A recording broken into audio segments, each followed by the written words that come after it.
Ambati Silks, Kanchipuram Saree Store, now in Vijayawada. Exclusive Pattu Sarees, Salwas and Lehengas. ఓం నమో వెంకటేశాయ.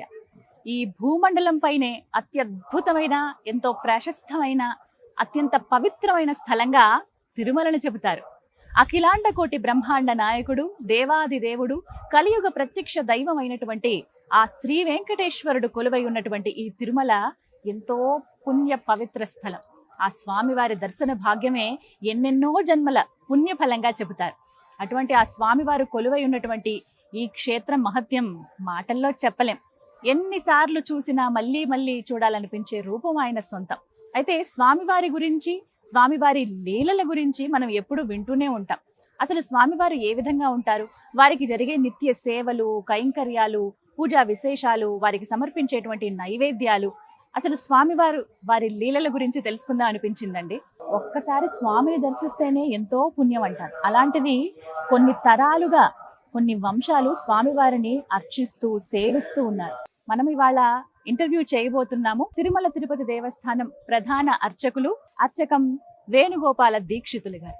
వారితో మాట్లాడి స్వామివారి మహత్యం గురించి, స్వామివారి లీలల గురించి తెలుసుకుందాం. ఓం నమో వెంకటేశయ్య. నమస్కారం గురుగారు. అలాగే ఈ మధ్య కాలంలో బాగా చూసేది, ఎటువంటి ఆర్థిక ఇబ్బందులున్నా, ఏమన్నా కష్టాలు అనుకొని వెంటాడుతూ ఉన్నా, ఈ బాధలు తొలగాలన్నా సప్త శనివార వ్రతం చేయండి, ఇది చాలా మంచిదని చెప్తూ ఉన్నారు. ఇళ్లలో చాలా మంది చక్కగా ఆచరిస్తూ ఉన్నారండి, పిండి దీపాలు పెడుతూ.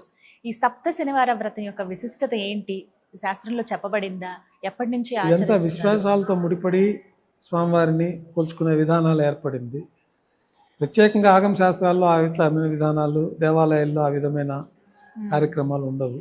ఇవన్నీ వారు భక్తి శ్రద్ధలతోటి స్వామివారి యొక్క పరిపూర్ణ అనుగ్రహం ఉండాలా, ఈ గ్రహాలు స్వామివారిని ఆశ్రయించి ఉంటాయి కాబట్టి ఆ గ్రహాలకు సంబంధించిన దోషాలు వారిపైన ఉండకుండా అన్ని శుభాలు జరగాలని చెప్పి సప్త శనివారాలు అయితేనేమి, లేకపోతే 7 మార్లు తిరుపతికి రావడం అని, కొంతమంది మండలం సార్లు వచ్చి చేసుకుంటామని సంఖ్యా ప్రమాణంగా పెట్టుకొని భక్తి శ్రద్ధలతో స్వామివారిని ఆరాధించుకొని స్వామివారిని పదే పదే సేవించుకోవడం ద్వారా ఈ కార్యక్రమాలకి ఒక నియమనిష్టలను ఏర్పాటు చేసుకొని, ఏది ఉన్నా ప్రతినిత్యం ఇంట్లో పూజ చేసినా స్వామివారి పటం ముందు దీపం వెలిగించడము, స్వామివారికి ఏదో ఒక ప్రసాదాన్ని నైవేద్యంగా చేసి సమర్పించడము, అది శక్తి లేనప్పుడు కొబ్బరికాయ, పండ్లు నైవేద్యంగా సమర్పించడము, ప్రతిరోజు శుచి శుభ్రంగా సూర్యోదయ పూర్వమే స్నానం ఆచరించడము, నదులు ఉంటే నదుల్లో స్నానం ఆచరించి ఈ వ్రతాలు చేసుకుంటే మంచి శుభము.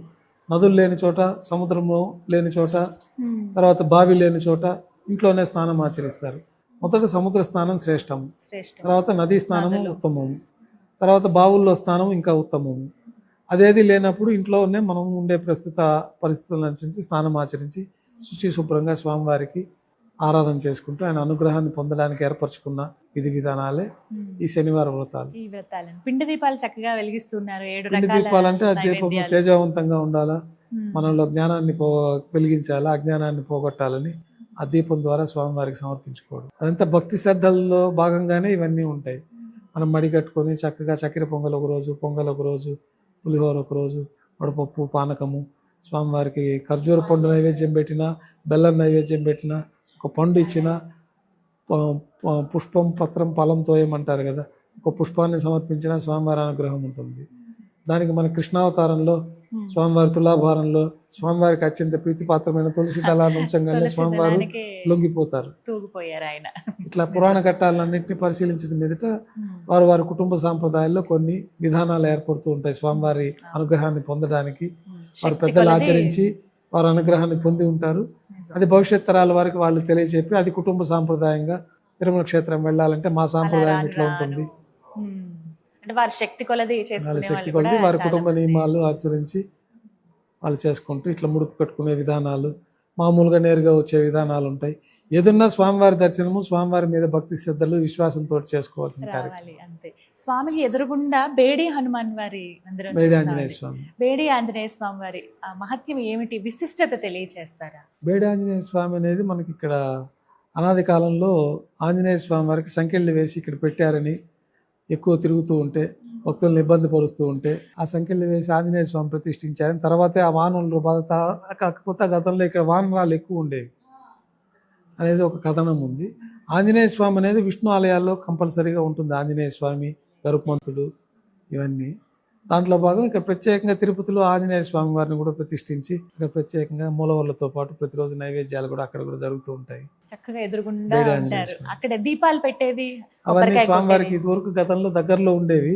ఇప్పుడు ఈ విస్తరణ మూలకంగా అక్కడి నుంచి స్వామివారి అభిముఖంగా ఎదురుగా ఉంటాం కాబట్టి స్వామివారి శిఖరం మనకి దేవాలయం అనేది ఆగమ శాస్త్రాల ప్రకారం స్వామివారి దేహం.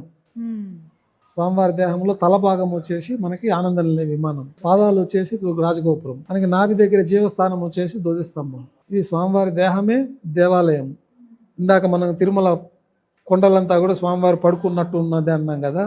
ఇప్పుడు ఆగమ శాస్త్రాల్లో దేవాలయమే దేహం. ఈ దేవాలయం అనేది స్వామివారి దేహం.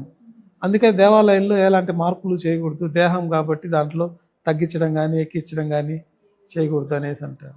అట్లా నియమం ప్రకారము ఆ స్వామివారి దేహమే ఆలయమే దేహంగా భావించి ఎదురుగా మనం పాదాలకి దగ్గర నిలబడి వేడి ఆంజనేయ స్వామి దగ్గర దీపాలు వెలిగించి, ఊళ్ళో ఇక్కడ కొబ్బరికాయలు కొట్టే సాంప్రదాయం లేదు కాబట్టి అక్కడ కొబ్బరికాయలు కొట్టి స్వామివారికి సమర్పించుకోవడం.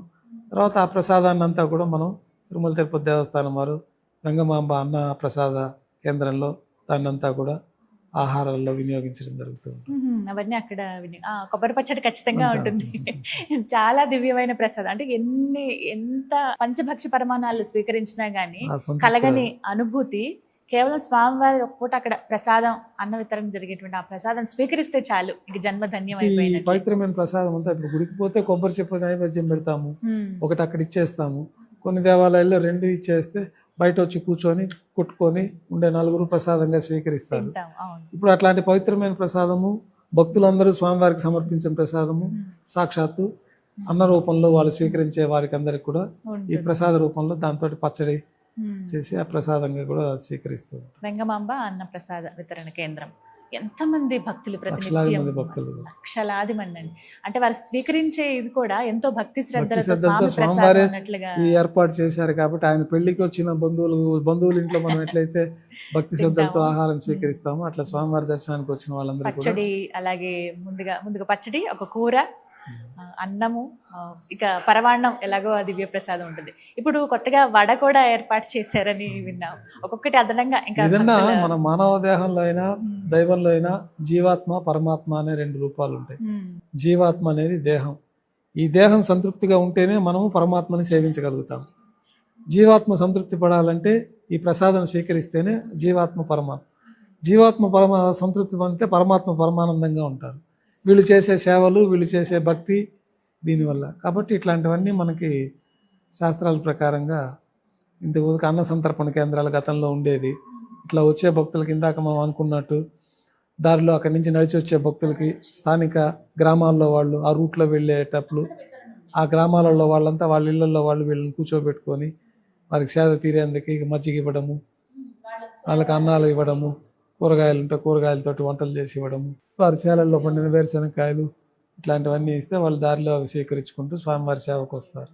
ఇక్కడ కూడా కేవలం ఇక్కడే కాకుండా మిగతా కొన్ని ప్రదేశాల్లో కూడా ప్రసాద వితరణ ఉంటుంది కదండి ఉంటుంది. మనకి కొండపైన. ఆ అన్నప్రసాద వితరణ భక్తులందరూ అక్కడికి వచ్చి పోలేరు కాబట్టి మనకి కొన్ని నిర్దేశించిన ప్రదేశాల్లో కూడా శ్రీవారి సేవకుల ద్వారా స్వామివారి ప్రసాద వితరణ క్యూ కాంప్లెక్స్లో ఉన్న వాళ్ళకి, తర్వాత బయట అక్కడక్కడ కొన్ని ప్రాంతాల్లో కాటేజీల్లో దూరంగా ఉన్న వారికి ఆయా కేంద్రాల్లో ప్రసాద వితరణ అనేది భక్తులకు లోటు లేకుండా జరుగుతుంది.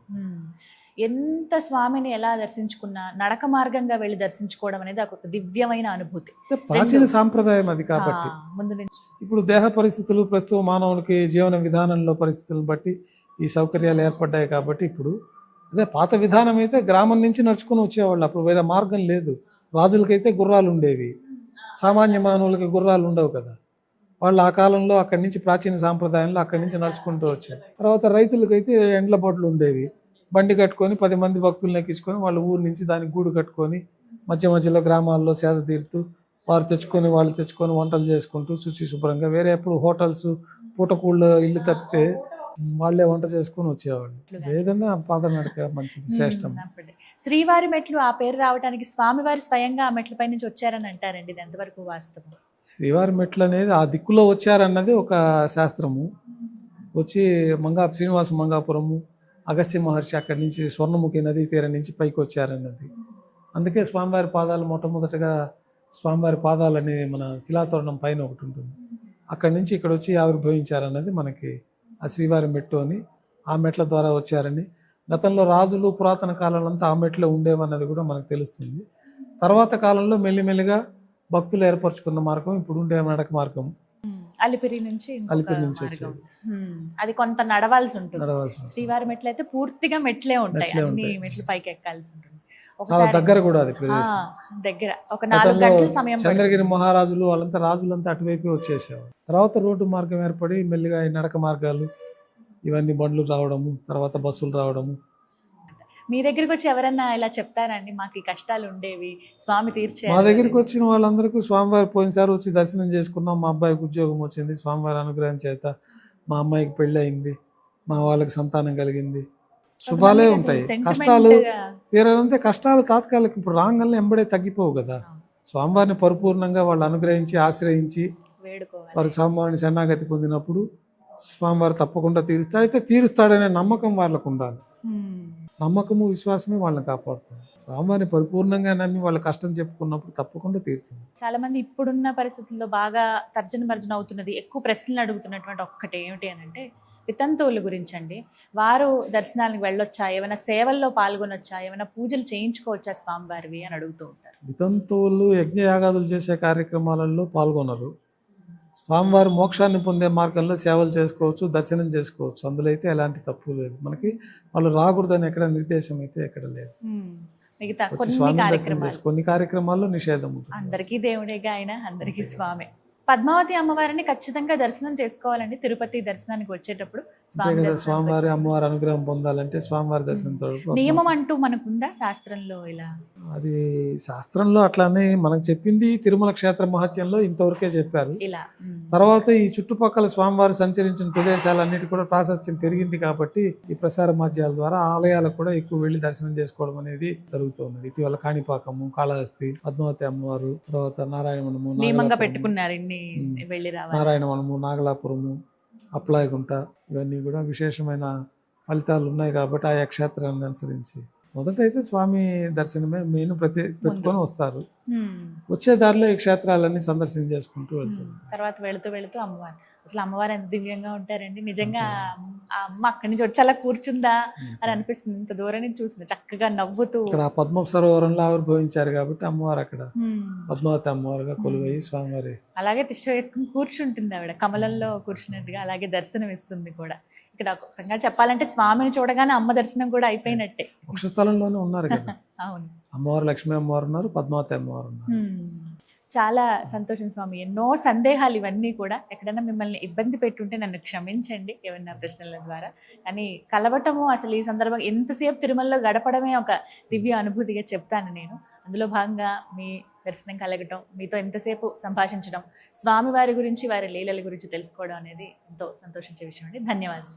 నమస్కారం. ప్రేక్షకులందరికీ కూడా స్వామివారి దివ్యాశీస్సులు ఎల్లప్పుడూ ఉండాలని, శ్రీ వెంకటేశ్వర స్వామి ఆశీస్సులతోటి ప్రపంచ ప్రజలందరూ సుఖ సంతోషాలు, ఆయురారోగ్యాలతో వదిలుతూ స్వామివారిని దర్శించుకొని స్వామివారి పరిపూర్ణ అనుగ్రహం పొందాలని కోరుకుంటూ, స్వామివారి అనుగ్రహం ప్రపంచ ప్రజలందరికీ ఉండాలని సదా శ్రీవారి ఆలయంలో ప్రార్థనలు చేస్తూ ఓం నమో వెంకటేశాయ. ఓం నమో వెంకటేశాయ.